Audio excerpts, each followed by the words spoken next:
നിങ്ങളൊരു U P I യൂസറാണ്. U P I പറഞ്ഞു കഴിഞ്ഞാൽ GPay, ഫോൺ പേ യൂസർ ആണെങ്കിൽ മാത്രം ഈ വീഡിയോ കാണാം. അല്ലെങ്കിൽ നിങ്ങളുടെ സുഹൃത്തുക്കളോ ബന്ധുക്കളോ UPI യൂസ് ചെയ്യുന്നെങ്കിലും കാണാം, അവർക്ക് ഷെയർ ചെയ്ത് കൊടുക്കുക, അല്ലെങ്കിൽ കാണണ്ട.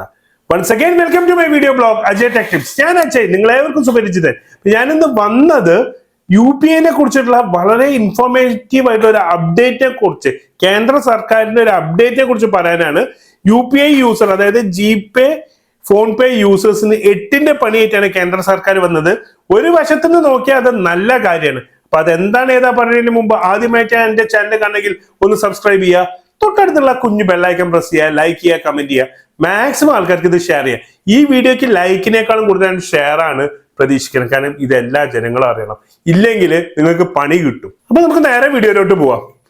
GPay, ഫോൺ പേ കോവിഡ് വന്നതിന് ശേഷം നമുക്ക് ഏറ്റവും കൂടുതലായിട്ട് നമ്മൾ യൂസ് ചെയ്യുന്ന ഒരു ആപ്പ് എന്ന് പറയാം. കാരണം ക്യാഷ്ലെസ് ട്രാൻസാക്ഷന് വേണ്ടിയിട്ട് കേന്ദ്ര ഗവൺമെന്റ് കൊണ്ടുവന്നു.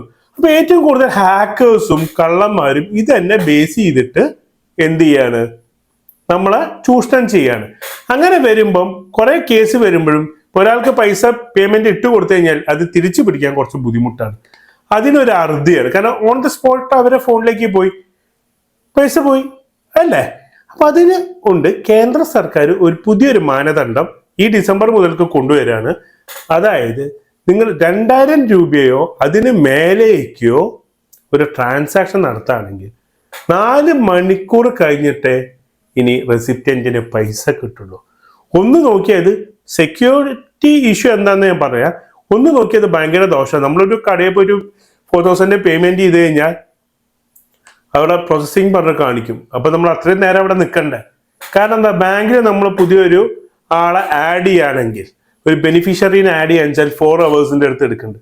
ആ ഒരു ടൈമാണ് ഇത് കൊണ്ടുവരുന്നത്. ഇത് GPayയുടെയും ഫോൺ പേയുടെയും വാട്സപ്പ് പേ ഉണ്ടെങ്കിൽ അതിൻ്റെയും ട്രാൻസാക്ഷൻ വളരെയധികം കുറയ്ക്കാനുള്ള ഒരു പണിയായിട്ടാണ് എനിക്ക് തോന്നുന്നത്. ഇത് ചെയ്യുന്നതുകൊണ്ടുള്ള ഗുണം, ഇപ്പൊ ഞാൻ എൻ്റെ ഫോണ് ആരെങ്കിലും, ഇപ്പൊ നമുക്കറിയാം ഓൺലൈൻ തട്ടിപ്പായിട്ട് AnyDesk ഒക്കെ വെച്ചിട്ട് തട്ടിപ്പ് നടത്തിയിട്ട് ഇഷ്ടംമാതിരി പൈസ പോകുന്നുണ്ട്.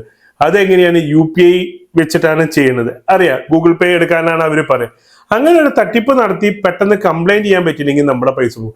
ഇനി ഈ ഒരു സ്ക്രീനിങ് പീരീഡ് 4 hours നമ്മൾ സൈബർ സെല്ലായിട്ട് ബന്ധപ്പെട്ട് 1930 വിളിച്ച് കംപ്ലൈന്റ് രജിസ്റ്റർ ചെയ്താൽ അവർക്ക് ആ ട്രാൻസാക്ഷൻ ക്യാൻസൽ ചെയ്ത് നമ്മുടെ അക്കൗണ്ടിലേക്ക് തന്നെ പൈസ ആക്കാൻ പറ്റും. അതാണ് കാര്യം. ഓൺലൈൻ ആയിട്ടുള്ള ഫ്രോഡുകൾക്ക് ഇത് 8ന്റെ പണി തന്നെയാണ്. ശരിക്കും ഗൂഗിൾ പേ കൊടുക്കുന്ന പണി ഓൺലൈൻ ഫ്രോഡിനാണ്. പക്ഷെ ഞാനൊരു ഷോപ്പിൽ പോയിട്ട് ഒരു 5000 അല്ലെങ്കിൽ 10,000 മൊബൈൽ ഫോൺ വാങ്ങിയിട്ട് GPay ചെയ്താൽ പണിയോ. അപ്പൊ നമ്മൾക്ക് എന്ത് ചെയ്യണം, കാർഡ് ട്രാൻസാക്ഷൻ തന്നെ നടക്കുള്ളൂ. ഈ ഒരു ഇൻഫർമേഷൻ നിങ്ങൾക്ക് തരാൻ വേണ്ടിയിട്ടാണ് വന്നത്. നല്ലതാണോ, നിങ്ങൾക്ക് ഈ അപ്ഡേറ്റ് ഇഷ്ടപ്പെട്ടോ ഇല്ലയോ എന്ന് ഈ വീഡിയോയുടെ താഴെ കമന്റ് ചെയ്യുക. മറ്റൊരു വീഡിയോ കാണുന്നവരെ good bye, stay safe, take care.